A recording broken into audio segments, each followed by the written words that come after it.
Since the Big Bang transfer under the first Gazette notice by the Transition Authority in 2013, functions connected with libraries, museums, and disaster management have been allocated to their appropriate level of government.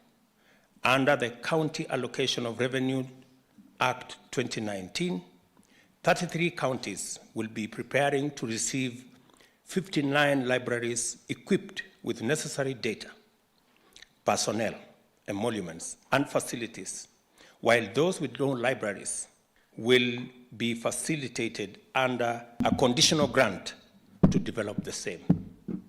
And I am sure that the committee is working with both levels of government to ensure that this transfer happens, and that we will also facilitate with a conditional grant those counties that will not have these facilities. Similarly, museums being developed are actively under facilitation by the technical committee to ensure that counties take over their running in the shortest time possible. The National Treasury has allocated resources to support this exercise. We also pledge to collaboratively explore and develop mechanisms to improve the capacity of devolved units to generate own income, thereby mitigating the vulnerability arising from the reliance of transfer from the national government. Further, we have undertaken to ensure that the transfer of revenue is timely, predictable, and fully complied with by law.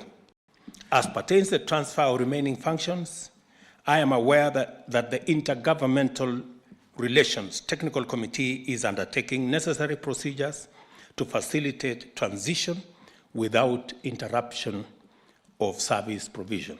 The SH0CKER is working on the formulation of pathways and strategies to ensure that both levels of government participate optimally in making devolution work.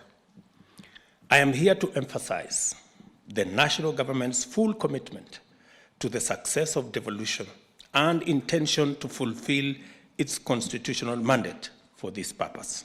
This commitment is inscribed in our pledge to the people of Kenya to complete the transfer of functions designated for devolution within a short period, as well as other concrete undertakings. One of them is to develop a framework to facilitate state-owned farms whose functions include shared or devolved functions to conform to the principle of funds follow functions. We are not meeting here to discuss positions. We are not meeting here to discuss parties. We are meeting here to discuss the governance of the people of Kenya. And that governance is happening both at the national and the county level.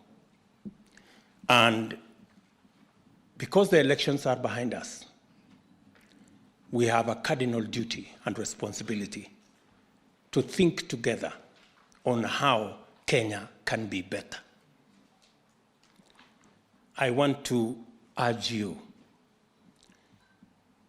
that we focus on changing the fortunes of the millions who stood in long queues for many hours to elect us. There was a pact because we were in this together. We were in this as candidates together with our voters. The voters have discharged their part of the bargain. They have elected us. It's now us as leaders collectively to discharge our part of the bargain, to serve the people who elected us. It will be very unfair if we go on a trajectory, again, to engage in an exercise of trying to bring another conversation about us, the leaders, when the people are waiting for their part of the deal.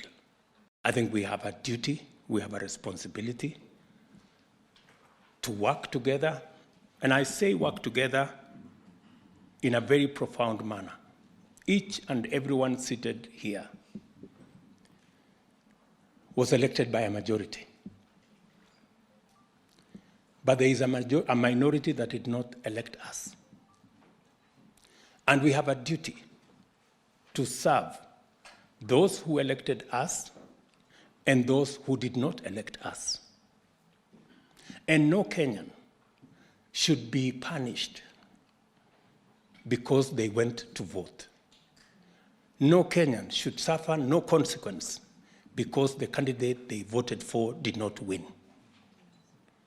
When every Kenyan went to vote, they were discharging their constitutional responsibility to elect the leadership of Kenya. Even those who did not vote for us participated in the election that we were elected. And therefore, they have a stake in this election. And they have a stake in the leadership that we hold today. We must forge a united front. I do not expect any member of parliament or governor or senator to say they will serve only the people who elected them. The same way, I will not serve only the people who elected me. We must close ranks because the truth is, you are the governor for all the people of your county. Those who voted for you and those who did not. And I am the president for all the people of Kenya, those who voted for me and those who did not.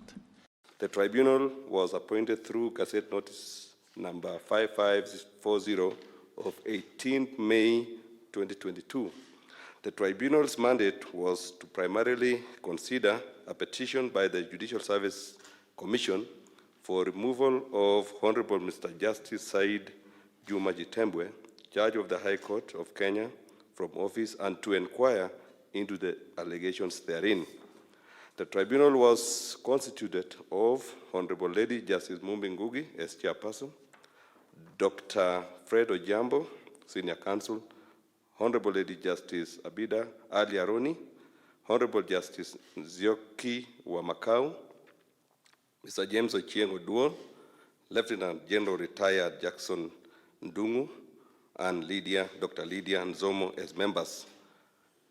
His Excellency also appointed by the same Gazette Notice Mr. Jasper Mbuki and Mr. Sarah Yamo as joint secretaries.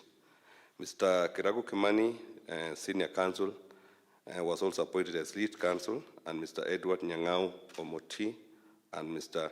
Joseph Kitonga Riungu as assistant counsel. In discharge of its functions, the tribunal was required to prepare and submit a report and its recommendations thereon expeditiously and exercise all the powers conferred upon it by law for the proper execution of its mandate. Your Excellency, the tribunal, having discharged its high mandate, permit me, Your Excellency, to invite the chairperson of the tribunal, the Honorable Lady Justice Mumbi, to highlight the findings of the tribunal and thereafter present the report of the tribunal to Your Excellency, the President. One very significant thing this morning, you talked about IGAD, your suggestion that we need to reconsider our membership to IGAD. I readily said, no question about that. We're rejoining or coming back again in IGAD with the idea of revitalizing this regional integration organization so that any meaningful bilateral cooperation between Kenya and Eritrea will have to be seen within the context of the integrated region. We cannot achieve bilateral goals without the broader integrated region that we have dreamt to create decades ago. This is no new invention, it's not reinvention, we are not reinventing anything. This is an obligation. In the name of the peoples of the whole region, we have to assume responsibility. And revitalizing IGAD so that we can have a functional, real organization for the region is critical. Mr. President, Excellency, it's indeed exciting to be here today because of your initiative, your inspiring visit to Asmara, which has changed the mood and the tone and the revival of old dreams that are no inventions or reinventions of a dream that was there decades ago. For you to come and visit Asmara, inspire everybody in the country and the whole region, I can only say thank you, 1,000 thank yous for that visit.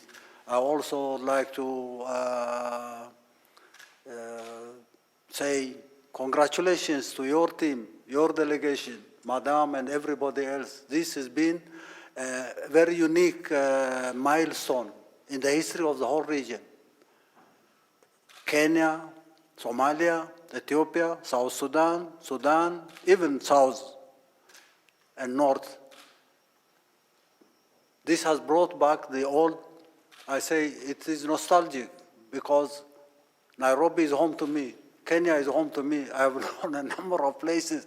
Then during the times of President Moi, Kenya was a hub for everybody else. Solving the problem in South Sudan, solving the problem in Somalia, talking about integration, even reviving some of the old organizations that were there. IGAD was supposed to be an intergovernmental agency for drought and desertification in the region. We then said we need a better structure, a more functional organization. And IGAD was then revived as a new organization for the whole region. And then again, I think it was here in Kenya, Nairobi, that all the dreams from the Horn were coming to be realized because of this new organization.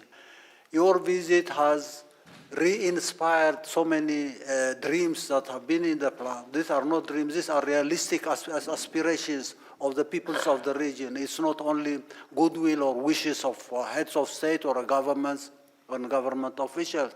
Now, again, I say thank you.